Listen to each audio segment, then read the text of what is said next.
जंग का 24वां दिन है। बहुत बड़ी खबर आ रही है, कुवैत में अमेरिकी लड़ाकू विमान क्रैश हो गया है। युद्ध के बीच ईरानी मीडिया ने यह बड़ा दावा किया है, हमले के बाद क्रैश हुआ है यूएस का फाइटर जेट। तो कुवैत में अमेरिकी लड़ाकू विमान क्रैश हुआ है, यह दावा ईरानी मीडिया की तरफ से बड़ा दावा किया गया है और कहा गया है कि हमले के बाद ये यूएस का फाइटर जेट क्रैश हुआ। तो बहुत बड़ी खबर हम आपको दिखा रहे हैं तस्वीरों के जरिए कि किस तरह से ये यूएस का फाइटर जेट है जो क्रैश हुआ है। ईरानी मीडिया की तरफ से यह बड़ा दावा किया गया है कि हमले के बाद यह क्रैश हुआ है, यानी दोनों तरफ से लगातार हमले जारी है।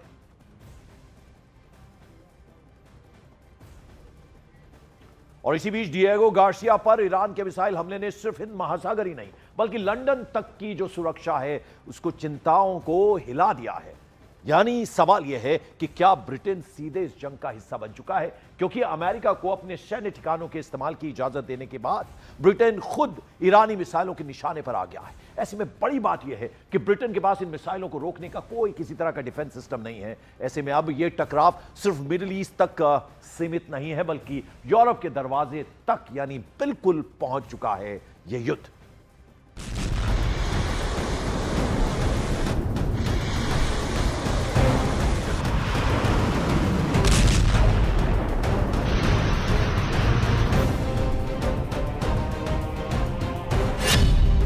यूरोप तक पहुंची ईरान युद्ध की आंच। डिएगो गार्सिया पर वार से ब्रिटेन में भारी हलचल। अमेरिका के साथ ब्रिटेन भी बना ईरान का दुश्मन। हिंद महासागर के बीचों बीच मौजूद डिएगो गार्सिया आइलैंड के ईरान की मिसाइलों की जद में आने के बाद से पूरे यूरोप में हलचल मची है। ब्रिटेन के अधिकार वाले इस द्वीप से अमेरिका और ब्रिटेन अपनी सबसे अहम सैन्य गतिविधियां संचालित करते हैं। तेहरान ने साफ चेतावनी के बाद इस संयुक्त सैन्य अड्डे पर 2 बैलिस्टिक मिसाइलें दागी। हालांकि दोनों मिसाइलें अपने लक्ष्य तक नहीं पहुंच पाई। एक रास्ते में फेल हो गई और दूसरी को अमेरिकी SM-3 इंटरसेप्टर ने मार गिराया। लेकिन इस हमले ने एक बड़ा संदेश दे दिया, ईरान की मिसाइल रेंज अब पहले के अनुमान से कहीं ज्यादा है। ईरान के निशाने से घबराया ब्रिटेन। 4000 किलोमीटर की मार, लंदन भी रेंज में। डिएगो गार्सिया ईरान से करीब 4000 किलोमीटर दूर है और यही दूरी अब सबसे बड़ी चिंता बन गई है, क्योंकि अगर ईरान इतनी दूर तक हमला करने की क्षमता दिखा सकता है तो लंदन, पेरिस और बर्लिन जैसे यूरोपीय शहर भी उसकी जद में आ सकते हैं। इजरायल के सैन्य अधिकारियों ने भी दावा किया कि ईरान की नई इंटरकॉन्टिनेंटल बैलिस्टिक मिसाइलें यूरोप की राजधानियों तक पहुंच सकती है। यानी अब खतरा सिर्फ मिडिल ईस्ट तक सीमित नहीं रहा। ब्रिटेन की कमजोरी उजागर। सबसे चौंकाने वाली बात यह है कि ब्रिटेन के पास खुद की ऐसी मजबूत मिसाइल डिफेंस प्रणाली नहीं है जो बैलिस्टिक मिसाइलों को रोक सके। रक्षा विशेषज्ञों के मुताबिक अगर ईरान हमला करता है तो ब्रिटेन को अमेरिका के SM-3 सिस्टम या यूरोप में तैनात पैट्रियट मिसाइलों पर निर्भर रहना पड़ेगा। अपनी सुरक्षा के लिए भी ब्रिटेन को दूसरों का सहारा लेना होगा। इस मैप के जरिए समझिए कि ईरान की मिसाइल क्षमता अब कितनी दूर तक पहुंच चुकी है। ईरान से करीब 4000 किलोमीटर दूर डिएगो गार्सिया तक हमला करने की कोशिश ये दिखाती है कि उसकी मारक क्षमता पहले के अनुमान से कहीं ज्यादा है। इसी आधार पर लंदन, जो करीब 2750 मील दूर है, और पेरिस, बर्लिन जैसे यूरोपीय शहर भी उसकी रेंज में आ सकते हैं। वहीं साइप्रस में मौजूद RAF अक्रोटिरी, जो ईरान से महज 1000 मील दूर है, पहले से ही सीधे खतरे में है।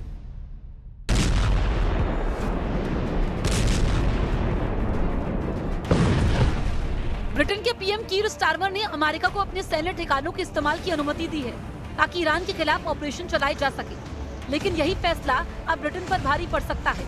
ईरान ने साफ कह दिया है कि अगर उसके खिलाफ ब्रिटिश बेस का इस्तेमाल हुआ तो उसे सीधा हमला माना जाएगा। यानी अब ब्रिटेन इस जंग में केवल सहयोगी नहीं बल्कि संभावित टारगेट भी बन चुका है। ईरान के निशाने पर ब्रिटिश सैन्य अड्डे। ब्रिटेन के कई अहम सैन्य अड्डे अब खतरे में हैं, जिन पर ईरान की नजर है। इंग्लैंड का RAF फेयरफोर्ट, जहां से अमेरिकी बमवर्षक उड़ान भरते हैं। साइप्रस का RAF अक्रोटिरी, जो मिडिल ईस्ट ऑपरेशंस का हब है।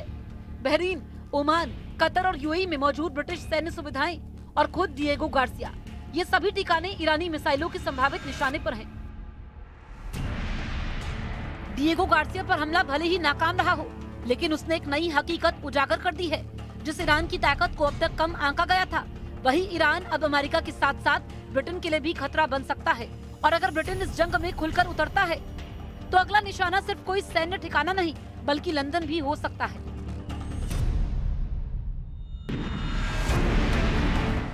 इस बीच अमेरिका, इजराइल और ईरान युद्ध का, जैसा हमने आपको बताया, 24वां दिन है। आज 24वें दिन जंग बहुत भयंकर हो गई है। ईरान ने इजराइल पर पलटवार के तौर पर अपने हमले और ज्यादा तेज कर दिए हैं।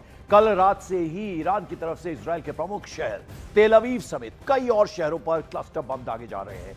इजराइल, यरूशलेम और वेस्ट बैंक का आसमान क्लस्टर वॉरहेड से लैस ईरानी मिसाइलों की रोशनी से दहल उठे।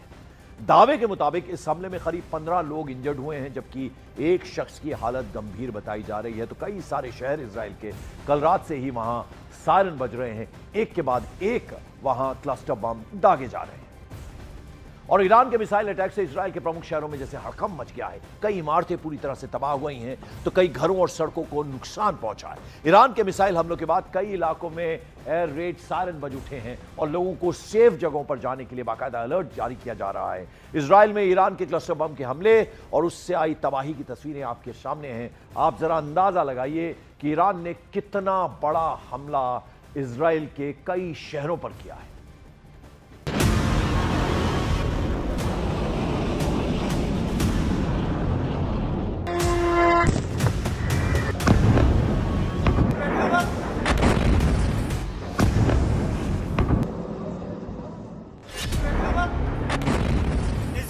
तेल अवीव पर ईरान का भीषण प्रहार। इजराइल के डिमोना शहर पर मिसाइलों की बौछार। इजराइल के अराद में ईरानी मिसाइलों से धुआं धुआं।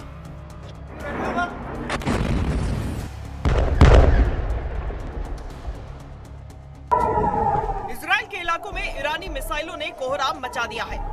जगह जगह भयानक मंजर नजर आ रहे हैं। ईरान के जवाबी हमलों के तहत ईरानी मिसाइलें आसमान में चमक रही हैं और बरस रही हैं। इजराइल में लोगों के घर तबाह हो रहे हैं, दुकानें तबाह हो रही हैं, लोगों को आसमान से बरसती मौत दिख रही है।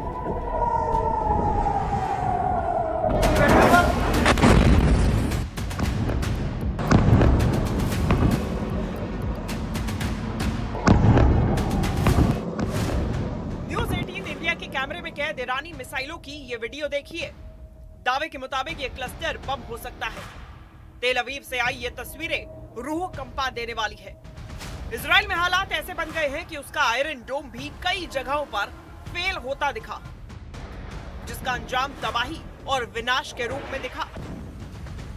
तो अभी सायरन बज चुकी है और आप देख सकते हैं लोग जो हैं वो जा रहे हैं शेल्टर में, क्योंकि यहाँ पर अभी जिस तरीके के हालात बने हुए हैं मैं दिखाने की कोशिश करूंगा आपको।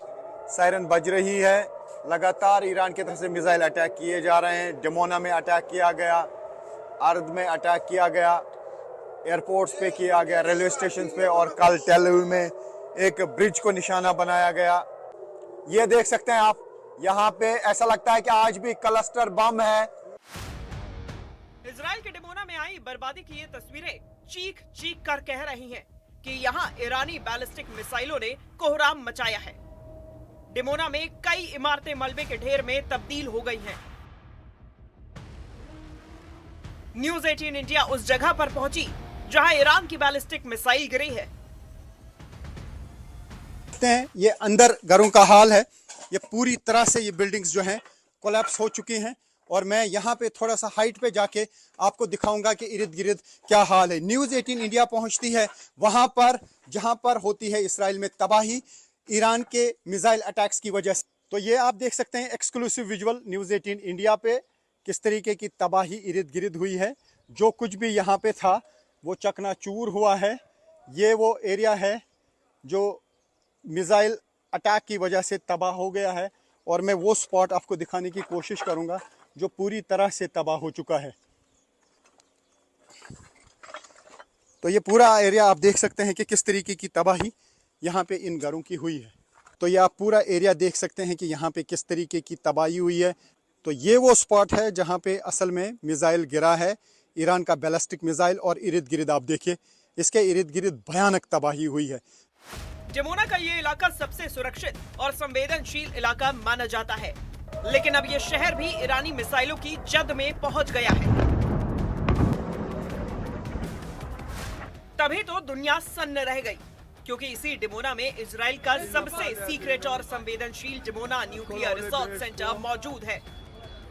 दावे के मुताबिक इसी न्यूक्लियर सेंटर से थोड़ी दूरी पर ईरान ने बैलिस्टिक मिसाइल दागी है।